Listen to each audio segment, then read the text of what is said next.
यो देशमा सबैभन्दा मेहनत गर्ने र दुःख पाउने मान्छे कोही छ भने त्यो वडा अध्यक्ष। तपाईँ झन्न जित्नु भएन, राम्रो भयो, नत्र भने थाहा हुन्थ्यो जित्नेको दशा कस्तो हुन्छ भने वडा अध्यक्ष चाहिँ बिहान 10 बजेदेखि 5 बजेसम्म अफिसमै बस्नुपर्छ सिग्नेचर गर्न। त्यसपछि बिहान बेलुका बचेको समय श्रीमती फकाउन जानुपर्छ, त्यो पनि अर्काको।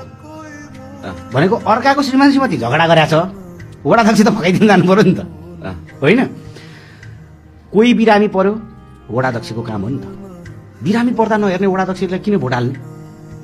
कसैको बिहे भयो, वडा अध्यक्ष त आउनै पर्यो नि त। भोट चाहिँदा चाहिँ आउने, अनि मेरो घरमा कार्य हुँदा चाहिँ नआउने, पास्नी खानासम्म गइदिनु पर्छ। उसको व्यक्तिगत जिन्दगीको टाइम हुन्छ।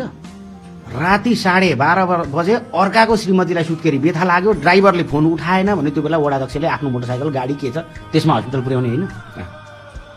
जनतासँग प्रत्यक्ष जोडिनुपर्छ। नेपालमा कोरोना लागेर कोभिड हुँदाखेरि कोभिडमा प्रोटेक्सन कसले गरे? वडा अध्यक्षहरूले, होइन? त्यो क्वारेन्टाइनहरू कसले म्यानेज गरिरहेको थियो? उनीहरूले गरिरहेको थियो नि त। अनि सुशीला कार्की आमा के भन्दै हुनुहुन्छ?